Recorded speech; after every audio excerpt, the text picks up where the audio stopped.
Okay, good morning, everyone, and thank you for joining today's information session for the 2026 Community Climate Action Grant.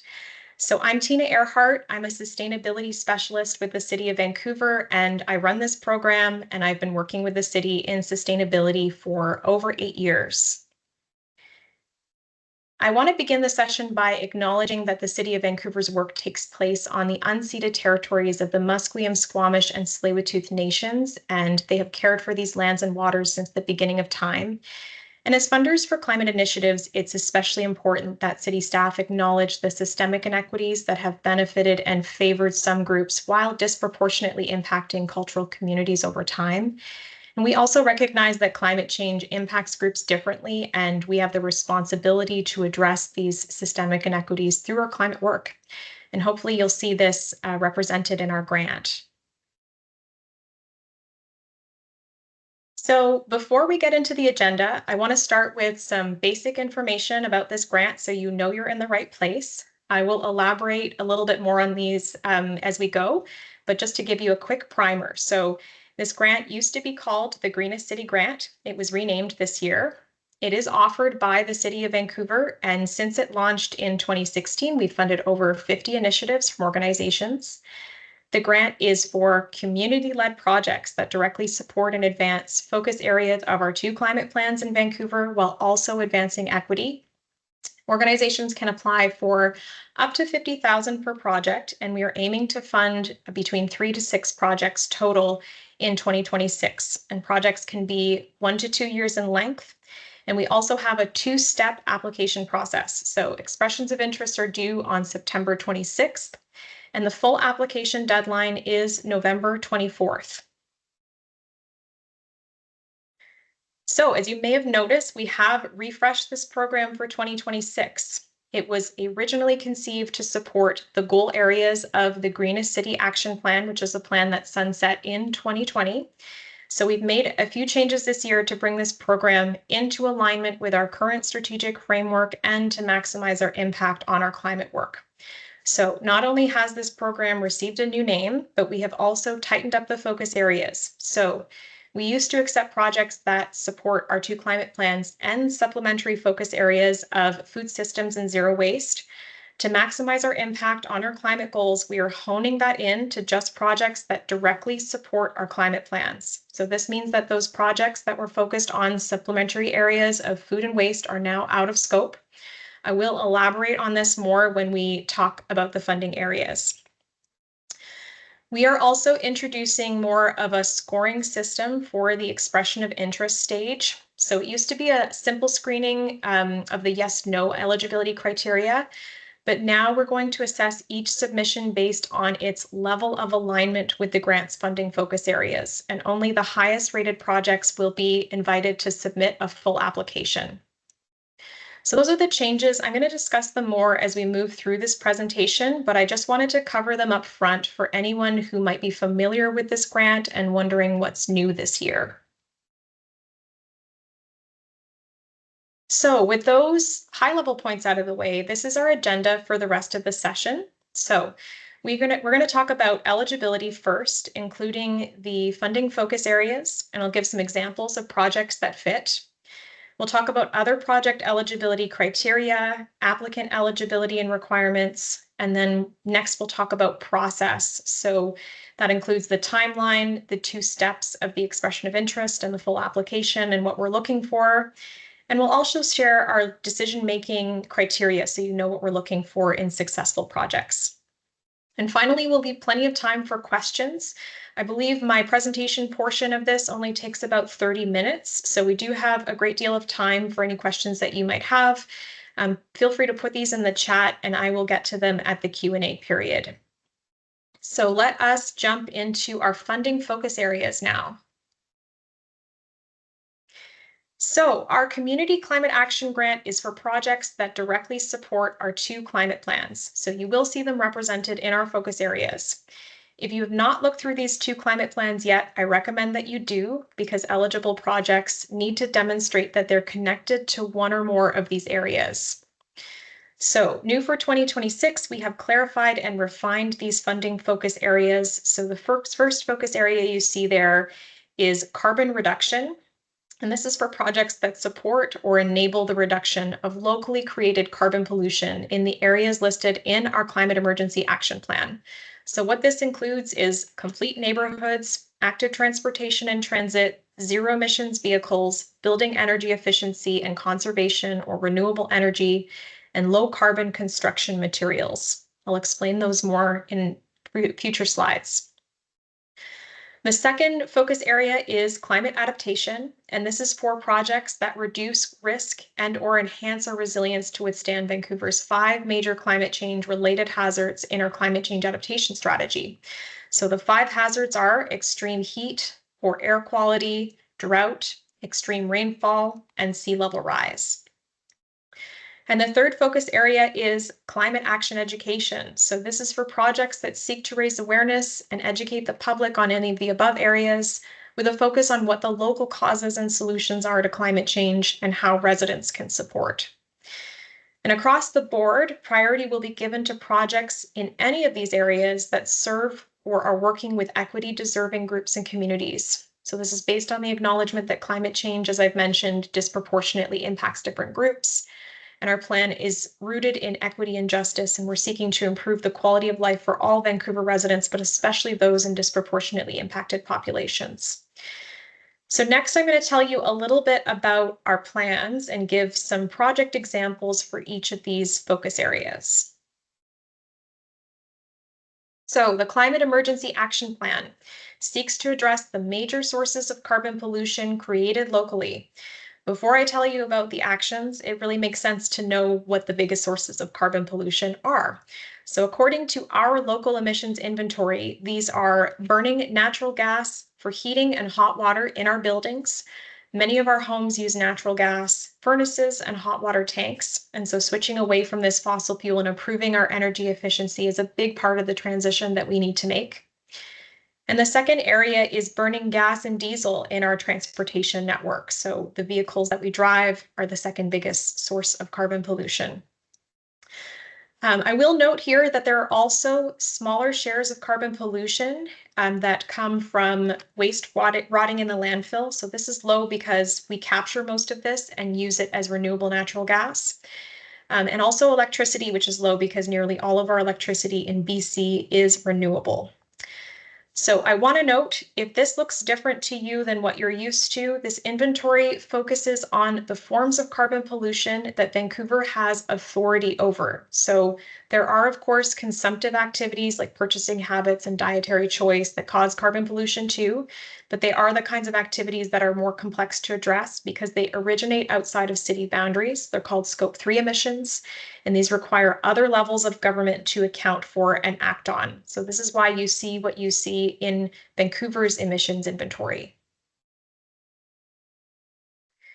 So the Climate Emergency Action Plan has the goal of cutting carbon pollution in half by the year 2030. The goals are broken into big moves. So you see big move 1 across the top.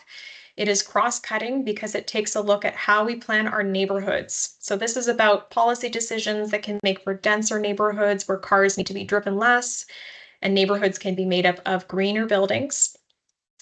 Then we have big moves 2 and 3, which focus on our transportation carbon pollution. So we're seeking here to improve walking, cycling, rolling throughout the city, and supporting electric vehicles.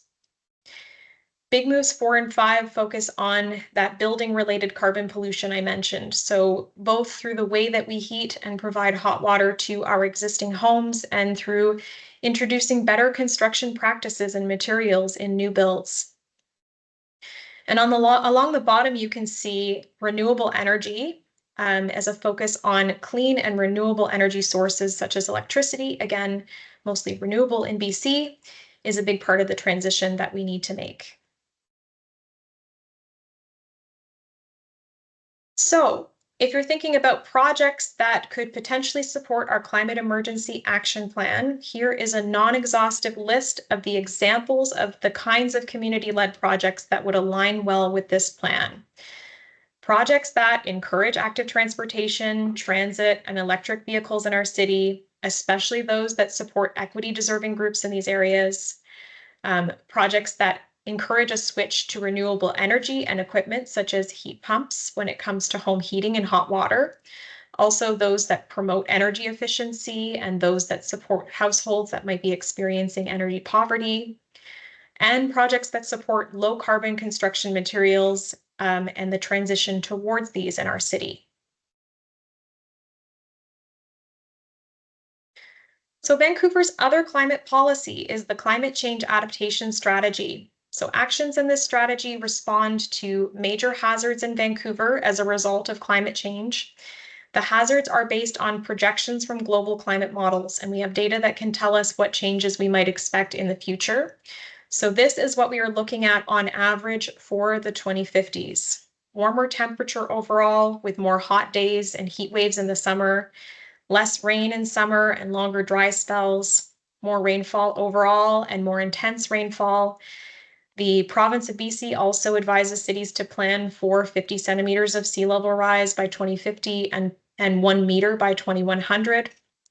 And we also have consensus among climate scientists, public health experts, and others that hotter, drier summers will mean longer and more severe wildfire seasons, leading to more wildfire smoke exposure and poor air quality days. So it's important to note that this is based on a business as usual scenario, or what can happen if we don't do anything to change course. Some of these changes will be unavoidable, but their extent and severity and also our ability to be resilient depends on the actions that we can take today. So that brings us to Vancouver's climate change adaptation strategy, which aims to reduce Vancouver's risk to all of these climate impacts and protect people and ecosystems and infrastructure and services from the changes that we can't avoid. So this strategy is based on the local climate projections I just shared, and it focuses on the actions that are related to Vancouver's 5 main climate change related hazards. So once again, that includes extreme heat, poor air quality, drought, extreme rainfall, and sea level rise. And the plan has a number of actions surrounding each. So here is a non-exhaustive list of the examples of the kinds of community-led projects that would align well with this plan and be eligible for our grant. So projects that support residents that are vulnerable to any of the climate hazards. So for example, programs that work to keep seniors safe during heat waves, projects that protect and restore natural areas, such as natural climate solutions like forests and wetlands and pollinator meadows. These can help lessen certain climate impacts like flooding. Projects that support tree planting that can help with outdoor cooling. Projects that also support the planting of drought-resistant plant species. And projects that support residents with information to help make their homes more resilient to climate hazards, such as cooling retrofit measures.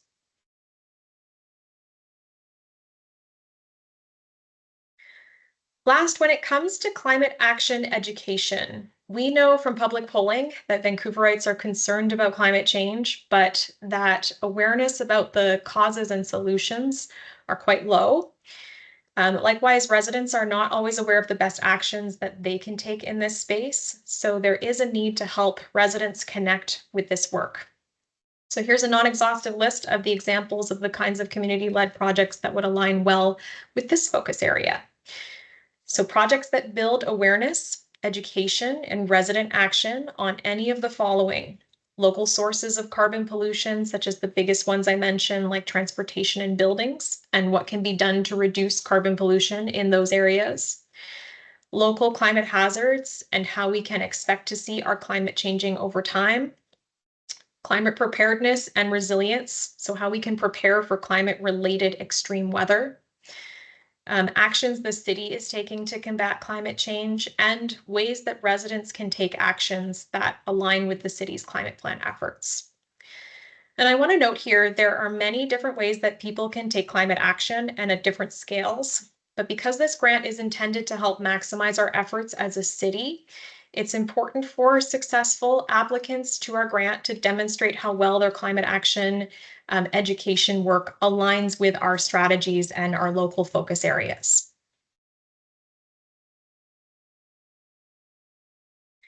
So before we move on from the funding focus areas, I do want to pause here to clarify what is not in scope that used to be.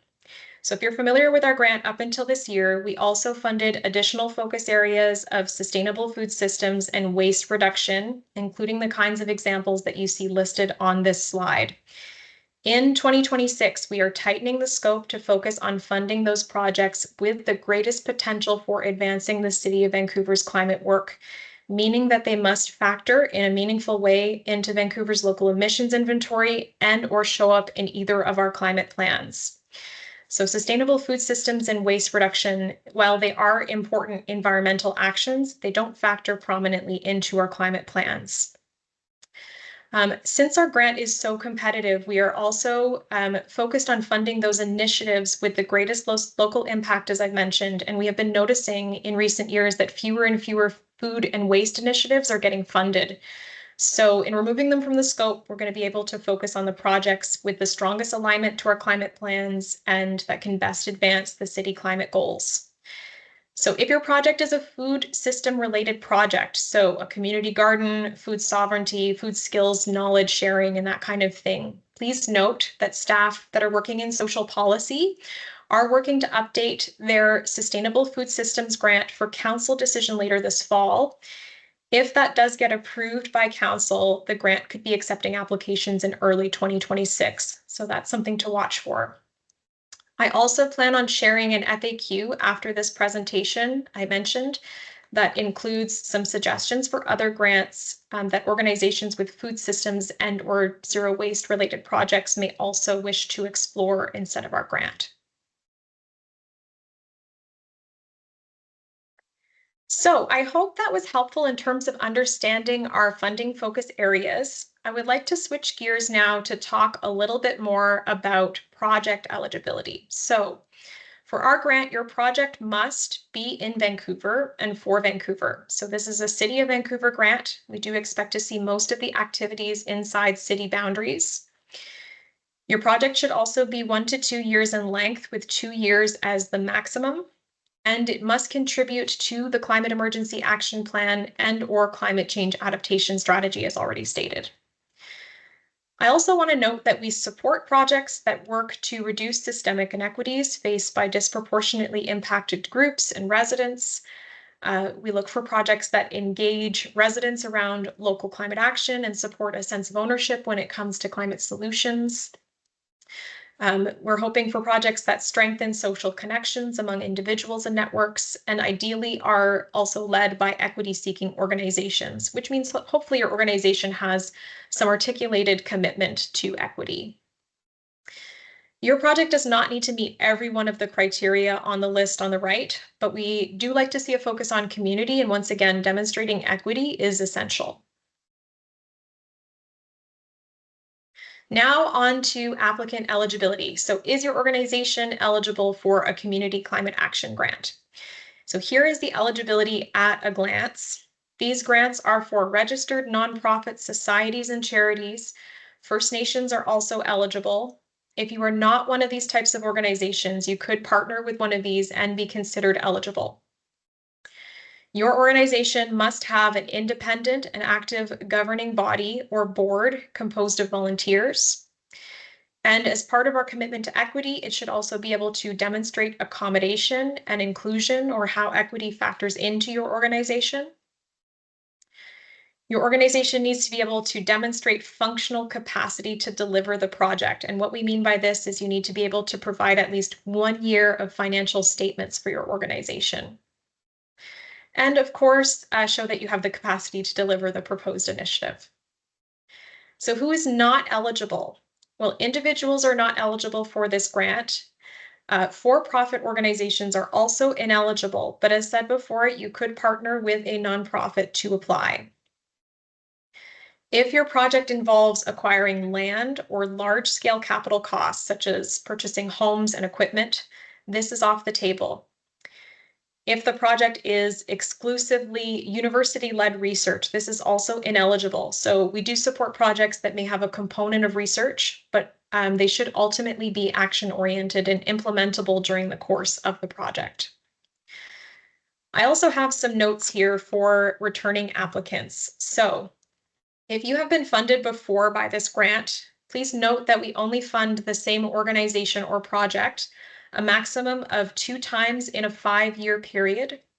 And if you received a grant from us before and it's not completed for reasons of the project being delayed, your organization won't be eligible for funds again until the project is complete and until we've received that final report.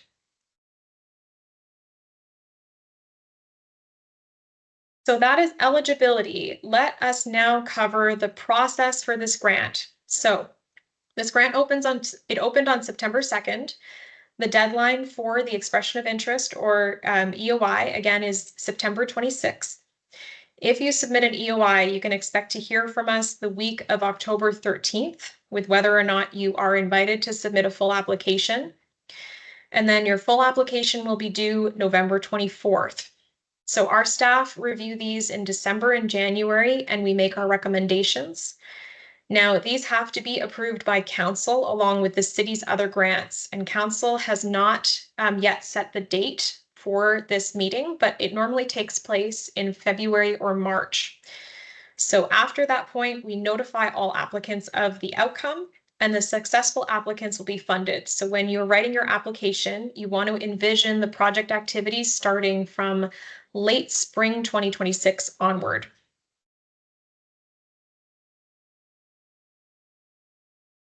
Let's talk a little bit more about the two-step submission process. So the first step is the expression of interest. And the purpose of this is to demonstrate your eligibility and the degree of alignment to our grant, and to save you the trouble of a full application if your application is not eligible or not aligned enough. The expression of interest is just a short, simple form. You can download it off our website and complete. There is also a guide there that outlines eligibility if you'd like to see that.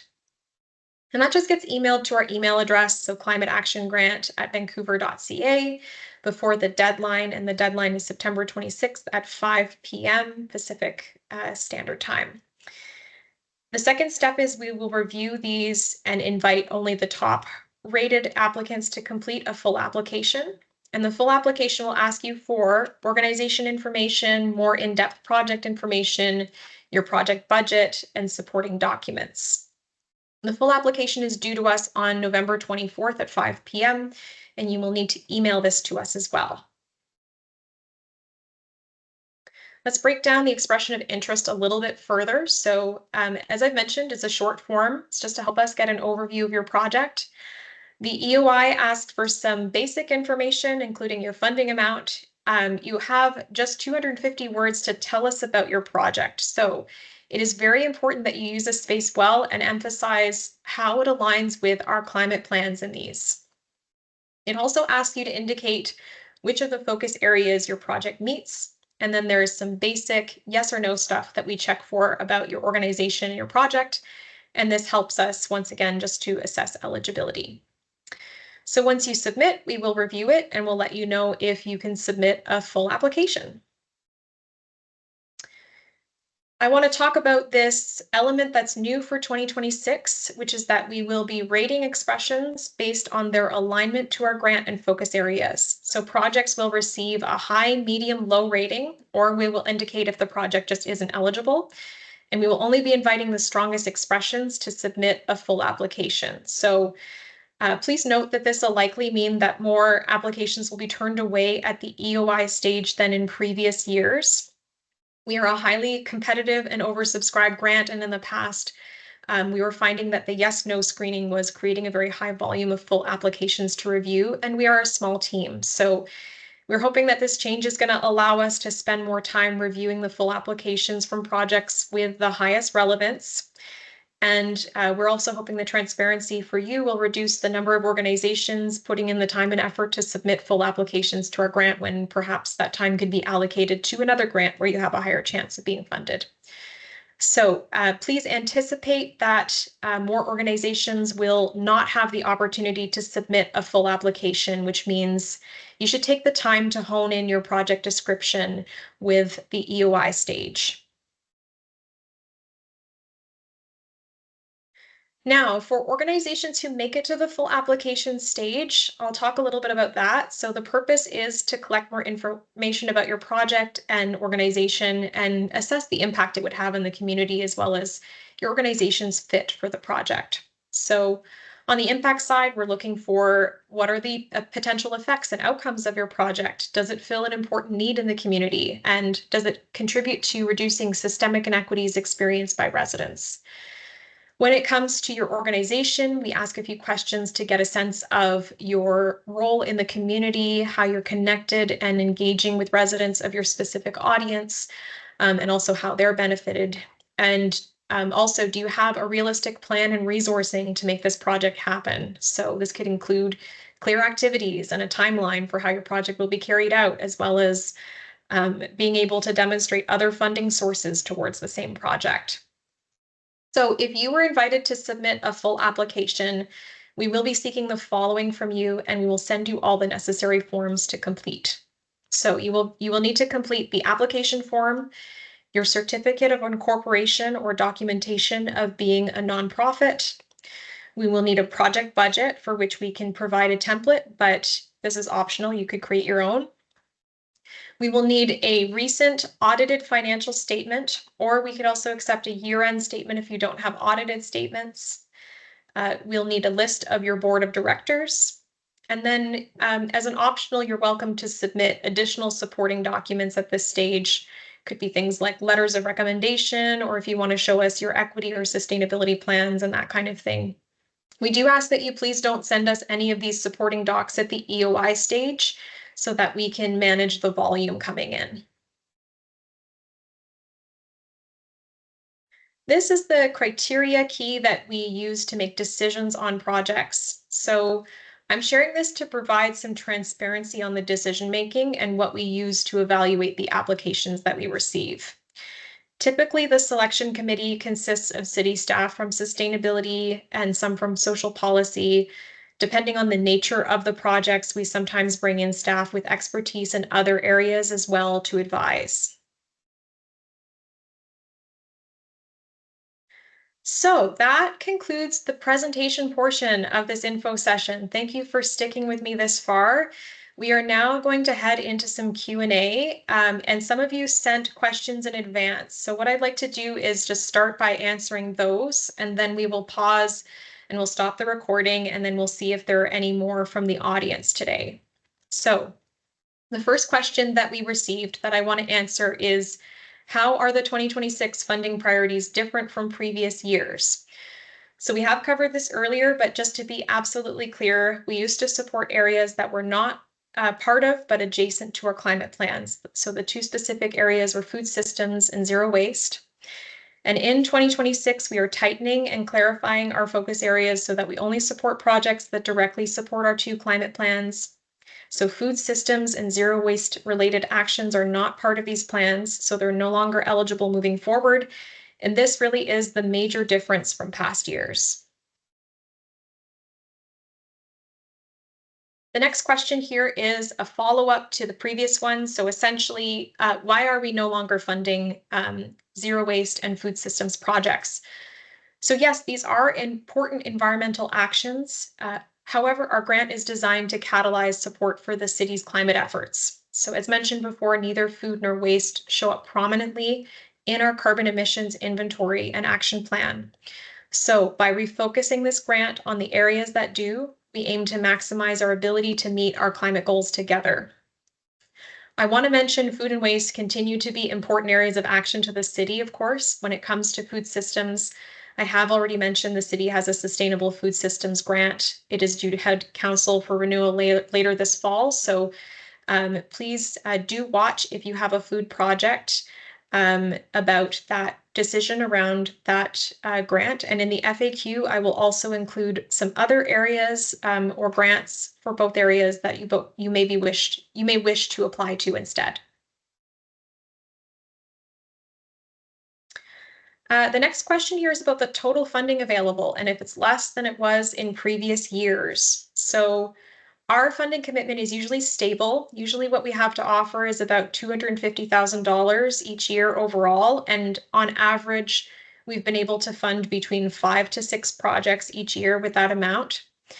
We are saying that we can fund between 3 to 6 projects in 2026 because the city is facing potential budget constraints that may impact the program. So final budget decisions are made by council in December of this year, and we'll be able to confirm after that how many projects we are able to fund.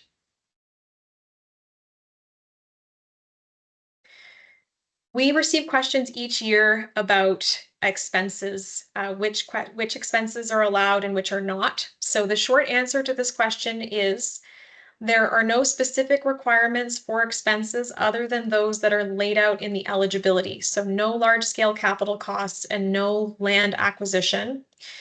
The more specific question we received here is what is the percentage that the applicant is able to budget for admin and overhead? And so the answer to this is there's no percentage limit to your budget for admin and overhead with our grant. I will take a moment here just to elaborate on a few past questions we've received in this area in case it's helpful. So we have been asked before if the grant can be spent on practical things like buying heat pumps for homes and that kind of thing. Unfortunately, as heat pumps would be considered under capital costs, they are not eligible. However, things like educational workshops and support for making the switch to heat pumps are in scope. We have also been asked if the funding can be used for staffing. So that's very similar to our question about admin. And staffing costs are technically allowed as part of the project budget. One thing I will say, though, is that since this grant is not designed to support ongoing organizational needs, we don't recommend relying on this funding for staffing. If you are looking for core operational needs for your organization, I would invite you to please explore the city's core support grants. We have a grant specifically for this. And then finally, another attendee asked if partner fees and equipment rentals and education materials are eligible. And yes, these are. There was a question about how cultural diversity and racial equity factors into eligibility. So as you have heard in this session, we are looking for projects that advance climate goals while also advancing equity in our city. So you can demonstrate that your organization has a commitment to equity by sharing any relevant policies or by sharing how your organization is addressing equity if you make it to the full application stage. There will be questions that you can answer about this in the full application.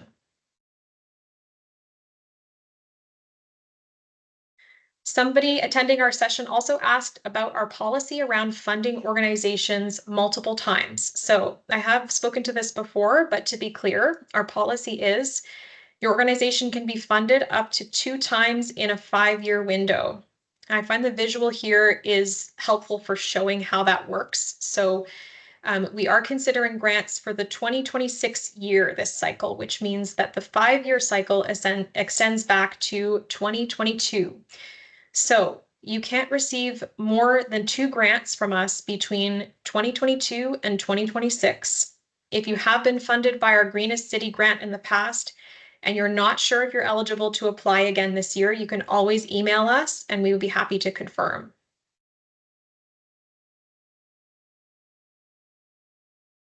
We had a question about whether funders prefer in-person programming over online educational resources. That's a good question. There is no preference from our end regarding this. I will just say that our one requirement is that your project primarily benefit Vancouverites. So if you can demonstrate that the majority of participants for your activity are living in Vancouver, either online or in-person activities would be fine. There was also a question about what it means for a project to benefit the city. So this is another great question.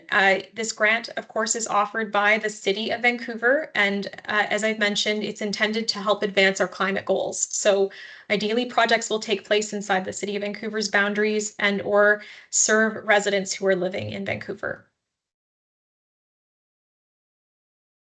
I think I'm nearing the end here for questions. There's just 2 left to answer in advance. So we received a question about whether or not we would accept a project that is a collaboration between several organizations and which has aspects that are funded by other agencies. And this is not a problem. In fact, we encourage you to find matching sources of funding for your projects so that the city is not your only funder. One just important note here is that there should only be one organization listed as the primary applicant for your grant.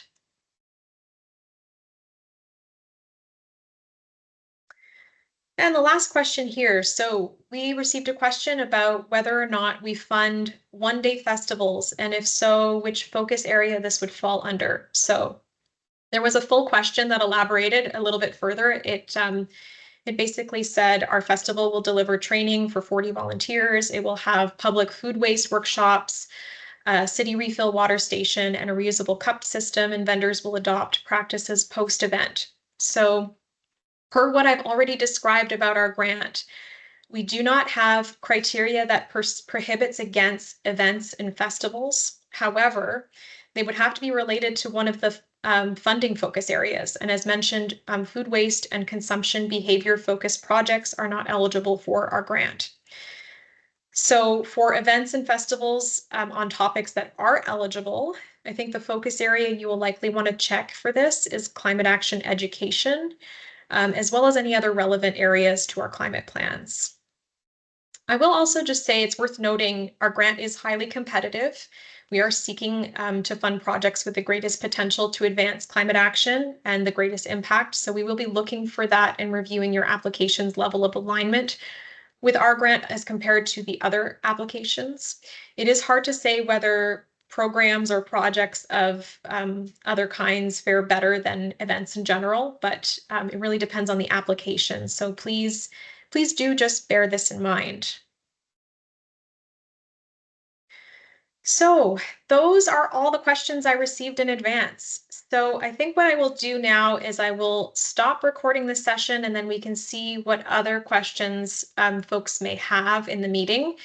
But for those who are listening to this recording after the fact, I just want to say thank you for watching. If you have any questions, we are here to help. Please email climateactiongrant@vancouver.ca and we'll see what we can do to answer your question. And I just want to leave a reminder that the expression of interest is a hard deadline, so please submit no later than September 26th at 5 p.m.